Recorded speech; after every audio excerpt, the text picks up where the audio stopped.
campo electromagnético? Los corché. Por el spin del núcleo. ¿Cómo es el núcleo de la Tierra? ¿Sólido o líquido? Líquido. Está compuesto de un metal. ¿Qué metal? Hierro, en general, en su gran mayoría. Los metales, ustedes saben, tienen propiedades electromagnéticas. Entonces, al estar girando el núcleo de forma líquida, genera un campo electromagnético. Lo que hace el campo electromagnético es protegernos. Ustedes han visto en los documentales o en fotos que el Sol hace unas erupciones, ¿cierto? Que bota plasma al universo. Ese plasma viaja a través del universo, ¿listo? Y cuando llega a un planeta que no tiene campo electromagnético, lo que hace es que arrasa con los gases o con las partículas que están sobre la superficie del planeta. Eso le pasa a Marte. Marte en la actualidad no tiene campo electromagnético. Y por eso la superficie de Marte tiene el 1% de la atmósfera terrestre. ¿Listo? Bueno. Entonces, Marte tiene núcleo, pero Marte tiene un núcleo sólido. Se considera, según los estudios que han hecho y toda esta cosa, que Marte en algún momento tuvo atmósfera, tiene un núcleo líquido, pero al parecer hubo un impacto de alta energía, lo está muy bien, un impacto demasiado grande, que cambió la estructura del núcleo. Al cambiar la estructura del núcleo se pierde la capacidad de tener un campo electromagnético y eso hizo que las tormentas solares sean capaces de barrer por ese completo. impacto se puede referir a, bueno, ese choque de energía también puede haber sido por un meteorito. Sí. O sea, la energía es suficiente que es capaz de alterar el núcleo. Bueno, además recuerden, Marte es más pequeño que la Tierra. Entonces, bueno, eso fue hace 4.500 millones de años, estamos en la era arqueozoica, y hace aproximadamente hace aproximadamente 3.800 millones de años aparece la vida. ¿Cuáles son los organismos que aparecieron al principio acá?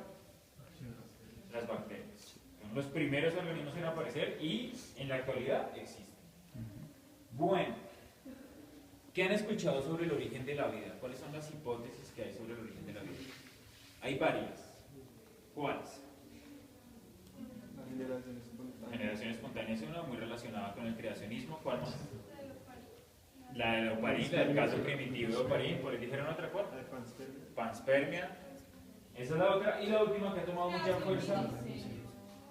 Diseño inteligente y creacionismo está muy relacionada con generación espontánea. Y la última que ha tomado mucha fuerza es la de las fumarolas en el fondo del mar. Entonces, primero, el creacionismo. ¿Qué dice el creacionismo? Todas las religiones dicen que un ente superior todopoderoso pues simplemente originó la vida. ¿Se originó? Ahora, la tradición más fuerte para nosotros es la judeocristiana, que es la religión dominante en el país. Pero todas las religiones, o todas las creencias, culturas, tienen una explicación al origen de la vida. Incluso nuestros antepasados indígenas, ellos también tenían una explicación al origen de la vida. ¿Listo? Lo que pasa es que para nosotros la más fuerte, por influencia histórica, pues es la judeocristiana. ¿Hay peleas entre la ciencia y la religión? No. La ciencia y la religión no deberían pelear, eso es más un concepto social. ¿Por qué? Porque nosotros simplemente nos basamos en hechos. ¿Listo? Y lo único que hacemos es hablar sobre los hechos. La ciencia no es una religión, no es una creencia, la ciencia es un método. ¿Listo? Bueno, esa es una. La segunda es la del caldo primitivo de Alexander Oparín. Entonces, ¿qué pasaba? En esos cuerpos acuosos que existían en ese primer planeta, que estaban llenos de diferentes elementos orgánicos, pues recibían energía suficiente para que empezaran a interactuar las moléculas. Energía a partir de rayos, por ejemplo, rayos solares. ¿Sí? No había una capa de ozono porque las cantidades de oxígeno eran muy pequeñas en el planeta. También habían descargas eléctricas. Y eso dio la energía suficiente para que las moléculas interactuaran entre sí. Eso lo comprobó Miller a mediados del siglo pasado, en los 60, con un experimento en el laboratorio. Entonces, él hizo lo mismo, cogió un balón de vidrio, puso una atmósfera reductora, lo sometió a descargas eléctricas y encontró aminoácidos. Si encuentran aminoácidos, ¿qué pueden tener? Proteínas, y las proteínas son parte constitutiva de la vida. Pero hay un problema. ¿Cuál es la molécula de la información? DNA. ¿Qué pasa con el DNA? Tiene una particularidad. El DNA o el RNA tiene una particularidad. Una muy importante. ¿Cuál es? Aparte de la doble hélice. ¿Qué pasa cuando hay división celular? ¿Qué pasa con la información? Se replica, se puede copiar la información. El DNA tiene la capacidad de replicarse. ¿Las proteínas tienen la capacidad de replicarse?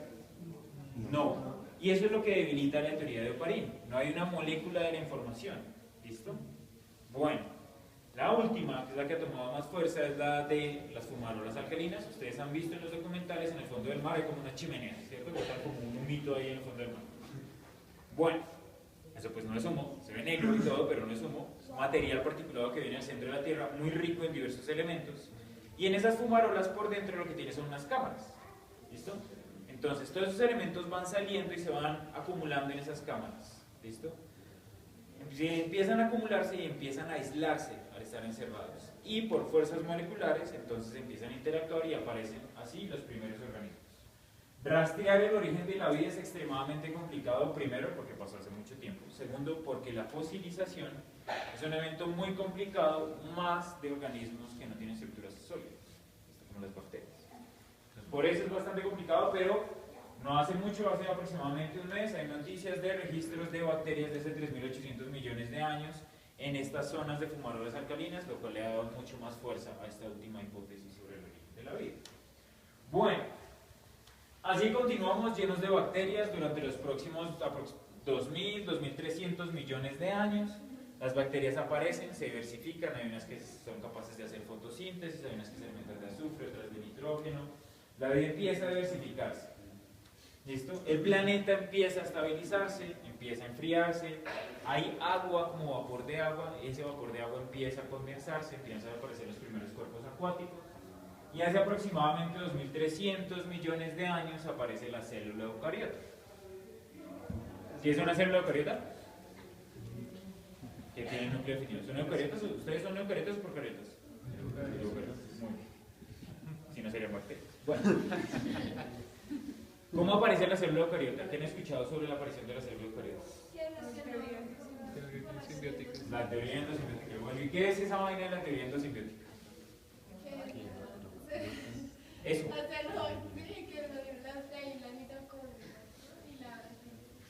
Pero salieron de ahí, ¿de dónde? Sí, en resumidas cuentas, muchachos, la teoría endosimbiótica lo que dice es que, muchachos, mucho tiempo, durante muchas veces, seguramente muchas bacterias se comían otra bacteria, la bacteria A y la bacteria B, la bacteria A se comía la bacteria B, la digerían, no hay ningún problema. Pero en algún momento de la historia, la bacteria A se come a la bacteria B, no la logra digerir y empiezan a vivir como un nuevo organismo. ¿Listo? Ese proceso de digestión celular, por eso se llama fagosíntesis. Muy bien. Y entonces, eso explica la aparición entonces de las mitocondrias, que tienen un ADN diferente al del resto de la célula. ¿Por qué? Porque tienen un origen diferente, pero también de qué otros organelos. De los cloroplastos, muy bien. Bueno. Miren, la aparición de la vida es un evento extremadamente complicado. Es extremadamente difícil. Tanto que el único planeta que conocemos con vida por ahora es este. ¿Listo? Ahora, la aparición de la célula eucariota es aún más complicado. Si no hubiera aparecido la célula eucariota, este planeta solo tendría estas dos líneas, bacterias. ¿Listo? Gracias a la aparición de la célula eucariota es que se da todo esto que vemos acá. Miren, en estadística hay algo que se llama la teoría del cisne negro y dice que, o habla de que cuando ocurre un evento altamente improbable cambia todas las probabilidades hacia adelante. Esa era una cosa, para que tengamos una idea. Levante la mano, ¿quién de ustedes tiene el dinero suficiente para irse a vivir a Europa lo que queda del año? Muy bien. Ahora, imaginemos que pasa un evento altamente improbable, como es ganarse el baloto. Ganarse el baloto es un evento altamente improbable, es más probable que les caiga un rayo, estadísticamente hablando, sobre todo en esta época. ¿Listo? Entonces, ¿qué pasa si se gana el baloto? ¿Cómo cambian las probabilidades de irse a vivir a Europa? ¿Aumentan o disminuyen? Aumentan ampliamente. ¿Por qué? Porque ocurre un evento altamente improbable. ¿Listo? Al ocurrir esos eventos cambia todo lo que puede pasar. Aparece la vida, es un evento improbable, pero pasa. Pero cuando aparece la célula eucariota cambia cómo va a ser el destino de este planeta. ¿Listo? Pero aún así el planeta va a tener vida muy sencilla, van a aparecer organismos unicelulares, multicelulares muy básicos durante los siguientes 2000 millones de años, ¿listo? Que es todo el proterozoico, hasta que entramos a la era paleozoica en el Cámbrico, que es el primer periodo, hace 550 millones de años. ¿Listo? Antes de eso, casi todos los organismos acá, bueno, todos los organismos tenían simetría radial. ¿Qué es que tengan simetría radial?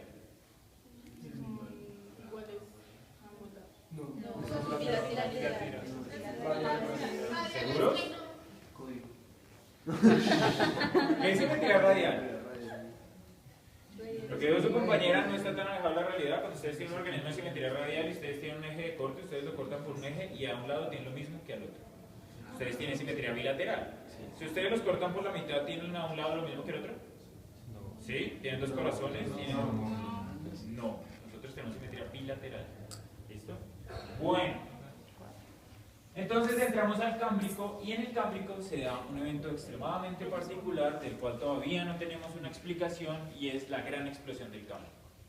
¿Y qué pasa en la gran explosión del Cámbrico? ¿Han escuchado? ¿Alguien sabe? Parece que hay una explosión de diversidad.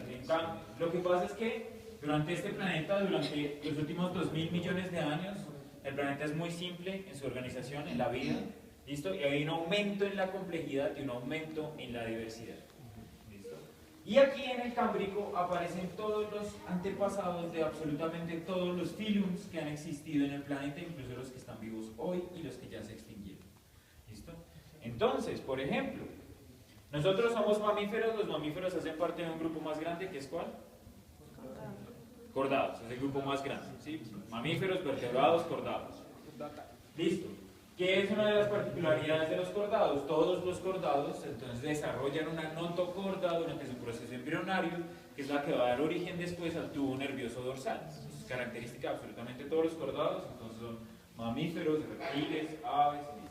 Bueno, el antepasado de los cordados aparece acá. El antepasado de los artrópodos aparece acá. El antepasado de todos, absolutamente todos los 18 o 21 filos, no me acuerdo muy bien cuántos son, aparecen acá. ¿Por qué? No se sabe muy bien.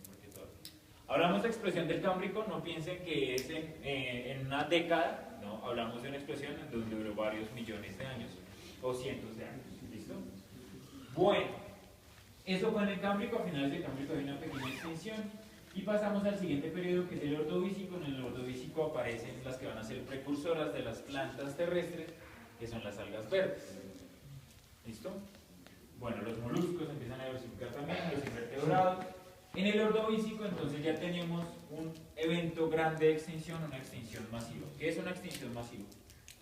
¿Qué es una extinción?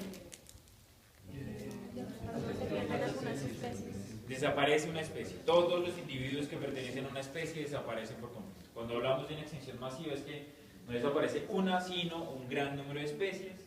En ese periodo, en esa gran extinción masiva del Ordovícico, se considera que desapareció el 60%. 50-60% de toda la vida sobre el planeta.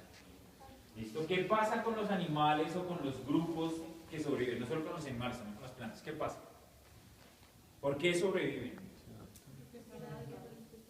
Porque ya tenían condiciones para esas situaciones que se manifestaron. Esa puede ser una explicación y eso tiene un nombre. ¿Cómo se llama? No, no es una adaptación porque ya la tienen. Es una preadaptación. ¿Listo? O es una exaptación también.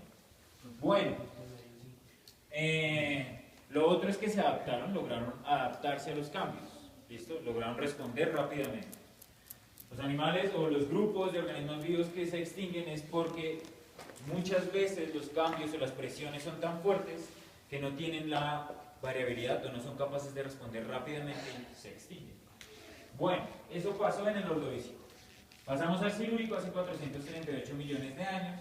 Y aquí hay varias cosas muy importantes. Bueno, están los peces, aparecen los peces ahí, varios tipos de peces. Están los peces con esqueleto cartilaginoso. ¿Cuáles son? Los condricrios. Entonces están los tiburones, las rayas. Recuerden, entonces aparecen los peces con aletas lobuladas y aletas radiadas. ¿Listo? Bueno. ¿Cuál es la diferencia entre un pez con aletas lobuladas y aletas radiadas? Bueno, ¿han comido mojarra? ¿Quién me describe cómo es la aleta de la mojarra, pero no encuentra el sabor? Membranosa, muy bien, tiene una membrana, la aleta es una membrana, es una tela, por así decirlo. ¿Qué más? ¿Cómo es la forma de las aletas?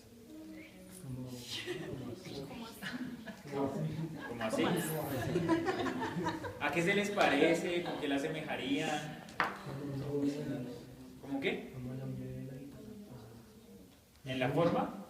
Ahora hagan eso un poco más grande. ¿Cómo a qué? Como un abanico, por ejemplo. ¿Cierto? La forma es así, es así. ¿Listo? ¿Por dentro qué tiene? Espinas, unas espinas que se asemejan al radio de una bicicleta porque van del centro hacia afuera, por eso se llaman aletas radiales. Muy bien. Ah, wow. Vaya. Radios, bicicleta, los huesos que están adentro, las espinas, aletas radiadas. Bueno, ese es un grupo que en la actualidad es el grupo más diverso de todos los peces. Pero hay otro grupo que son los peces lobulados. Y los peces lobulados para nosotros son muy importantes porque después un grupo de ellos va a dar origen a los vertebrados terrestres. ¿Qué pasa con los peces con aletas lobuladas? La aleta no es una membrana como tal, ya es carnosa y por dentro tiene estructuras óseas como tal. ¿Listo? Bueno. En el silúrico también hay un evento muy particular y es que las plantas logran colonizar los ambientes terrestres. ¿Cómo se da esa colonización de las plantas? No. No me acuerdo dónde, pero la porque la nación arrastrando y ella sigue quedando y se clonaba. Hay algo muy particular, miren. ¿Qué es la teoría de la selección natural?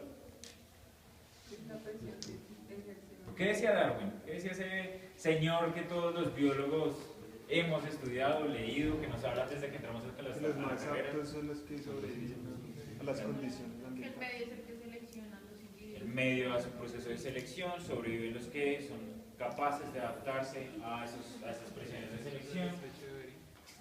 ¿La selección natural es sinónimo de evolución? Está muy relacionado. ¿Selección natural es sinónimo de evolución? No. ¿Por qué no? ¿O por qué sí? Está muy relacionado. Es un mecanismo. Es un mecanismo en cómo los organismos cambian, pero hay otros mecanismos, las mutaciones son otros mecanismos. Y hay uno muy particular que es la simbiosis. La simbiosis dio origen a la célula eucariota Las esporas. y la simbiosis da origen a las plantas terrestres. La unión entre hongos, que se llaman hongos formadores de micorrizas, y las plantas son las que permitieron la colonización de las plantas terrestres. ¿Qué hacen los hongos? Los hongos simplemente se asocian a las plantas y es como si ampliaran el sistema radical de las plantas. Esto les ayuda a capturar elementos que son fundamentales para el desarrollo, sobre todo fósforo,